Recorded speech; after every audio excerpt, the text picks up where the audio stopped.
안녕하십니까, 백선혜입니다. 8월 7일 금요일 장전 브리핑 출발하겠습니다. 뉴욕 시장은 5거래일 연속 랠리를 이어가고 있습니다. 경기 부양책 기대감이 오늘도 주가를 끌어올렸습니다. 오늘도 3대 지수의 상승세는 이어졌는데요. 자세한 지수 상황 살펴보겠습니다. 블루칩 클럽인 다우지수는 0.68% 상승한 27,386선에 마쳤고요. S&P 500 지수는 0.64% 올라주며 3,349선에 마감했습니다. 나스닥 지수의 질주는 오늘도 이어졌습니다.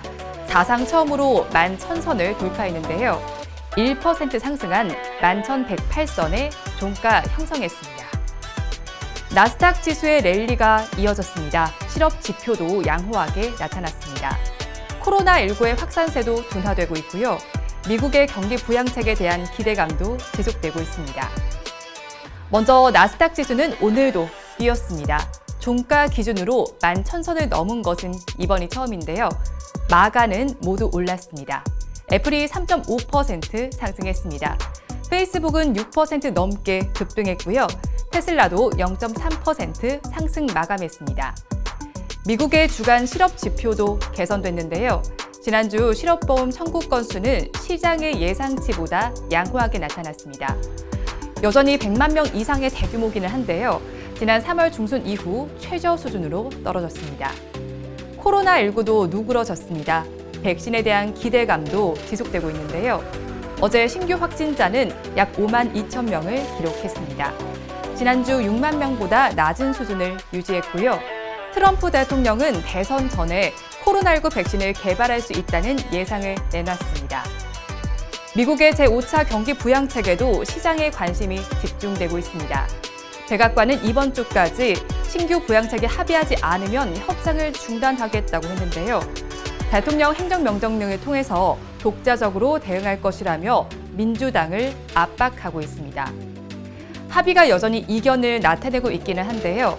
공화당의 맥코널 상원 원내대표는 정확하게 언제 합의가 될지는 말할 수 없지만 가까운 시일 내에 될 것으로 생각한다고 언급했습니다. 호재가 많았던 뉴욕 시장은 모두 플러스권에 들었습니다. 이어서 뉴스 체크해 보겠습니다. 첫 소식입니다. 미국의 주간 실업수당 신규 신청자 수가 3주 만에 감소했습니다. 주간 실업수당 신규 신청자 수는 118만 6천 명으로 집계됐습니다. 코로나19 이후 수치는 증가세를 보였는데요. 그 기세가 꺾였습니다. 이런 추세가 지속된다면 이번 주 토요일 마감되는 최신 신청에서는 100만 명 선 아래로 내려갈 수도 있습니다. 코로나19가 기승을 부리는 브라질에서 백신 생산 시기가 예정보다 앞당겨질 것으로 보입니다.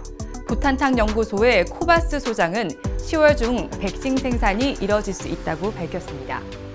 연구소는 중국 시노백 생물유한공사와 함께 지난달 21일부터 시노백 백신의 임상 3상 시험을 시작했습니다. 임상 시험에는 브라질 전국에서 모두 9천 명이 참여하고 90일 후 종료될 예정입니다. 코스닥이 올 들어 최고치 행진을 이어가고 있습니다. 외국인과 기관은 매도세를 보이지만 개인 투자자의 매수세가 유입되고 있습니다. 코로나19 사태로 폭락했던 코스닥은 바이오 종목을 중심으로 상승세인데요. 코스닥 지수는 4월 중순 600선을 회복한 후 우상향 그래프를 그리고 있습니다. 올해 시장에 새롭게 등장한 새내기 주들의 평균 수익률이 좋습니다. 약 60%를 기록한 것으로 나타났는데요. 코로나19로 인해 주춤했던 시장이 2분기 이후 상승장에 돌입하면서 종반 상승한 것으로 보입니다. 올 초 이후 지난 5일까지 국내 증시에 신규 혹은 이전 상장한 기업들은 스펙 기업을 제외하고 모두 28개인데요. 공모가 대비 평균 주가 상승률은 59.71%로 집계됐습니다. 다음으로 환율 보겠습니다. 달러 인덱스는 경제 회복 우려 지속 등에 하락했습니다. 9센트 내린 92달러 77센트에 마감했습니다. 원달러 환율은 이틀 연속 내림세 보였습니다. 5원 30전 내린 1183원 50전에 마쳤습니다. 끝으로 오늘 이슈앤 테마입니다. 2020 퍼스널 모빌리티 쇼가 열립니다. 오늘부터 9일까지 3일간 백스코 제1전시장에서 개최되는데요.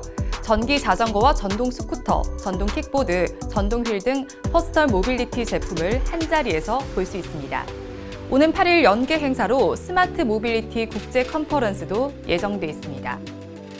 중국산 제품에 대한 면세 기한이 만료됩니다. 미국 무역대표부는 지난해 11월 29일 진공 청소기와 자전거, 플라스틱 쟁반 등 중국산 제품 32개 부과한 관세 25%를 한시적으로 면세했는데요. 현지 시간으로 오늘 만료될 예정입니다. 미국 노동부가 7월 고용 동향 보고서를 발표합니다. 비농업 부분 고용자 수와 제조업 임금 변동, 실업률 등이 포함되는데요. 고용 동향 보고서는 연준이 이자율을 결정하는 판단 기준이 됩니다. 우리 시간으로 오늘 오후 9시 30분으로 예정돼 있습니다. 미국과 더불어 우리 증시의 상승장도 연일 이어지고 있습니다. 오늘 장도 어떻게 될지 지켜보시고요. 퍼스널 모빌리티 쇼가 열리면서 전기 자전거 테마의 변동성이 예상됩니다. 오늘도 CJ 대한통운을 비롯한 13개 기업의 실적 발표가 예정돼 있습니다. 관련주들에도 집중해 보시기 바랍니다. 또 정오에는 2분기 제조업 국내 공급 동향이 발표됩니다. 이 점도 함께 확인해 보시기 바랍니다. 오늘 장 어떻게 흘러갈지 이어지는 방송으로 체크해 보시기 바랍니다. 함께 해주신 여러분 고맙습니다.